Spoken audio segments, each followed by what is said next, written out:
பிரித்தானியாவுக்கு ஈழத்தமிழ் இளைஞர் ஒருவரை கடத்த முற்பட்ட வேளையில் கைது செய்யப்பட்ட லண்டனைச் சேர்ந்த இளைஞனுக்கு சிறை தண்டனை விதிக்கப்பட்டதுடன் அவரின் காதலி விடுதலை செய்யப்பட்டுள்ளார்.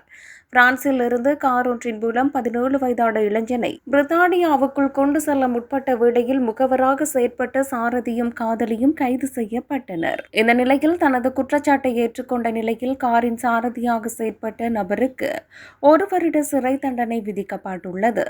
கடந்த ஜனவரி 18ஆம் தேதி இரவு 11:55 மணியளவில் பிரான்ஸ் சுங்கத்துறை அதிகாரிகள் மேற்கொண்ட சோதனையில் பிரித்தானிய பதிவு எண் கொண்ட BMW கார் ஒன்றின் பின்பக்கத்திலேயே 17 வயதுடைய இலங்கை இளைஞர் ஒருவரை இவ்வாறு மறைத்து வைக்கப்பட்டிருந்தார்.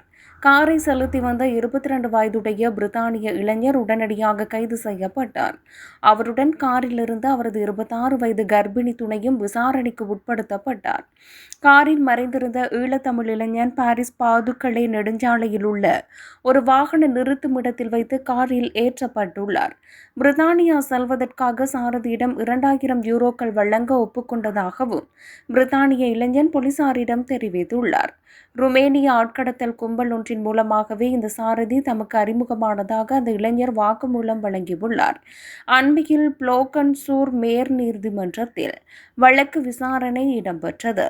இதன்போது எனது குடும்பத்திற்கு மிரட்டல் விடுக்கப்பட்டதாலேயே இந்த செயலில் ஈடுபட்டேன். எனது காதலிக்கு இந்த திட்டம் பற்றி எதுவும் தெரியாது என குற்றம் சாட்டப்பட்ட பிரித்தானிய இளைஞன் தகவல் வெளியிட்டுள்ளார். வழக்கை விசாரித்த நீதிபதி மனித கடத்தலில் ஈடுபட்ட குற்றத்துக்காக பிரித்தானிய இளைஞனுக்கு 12 மாதங்கள் சிறை தண்டனை விதித்து தீர்ப்பளித்தார். இந்த சம்பவத்தில் தொடர்பில்லாத அவரது கர்ப்பிணியான காதலியை நீதிமன்றம் விடுவித்தது.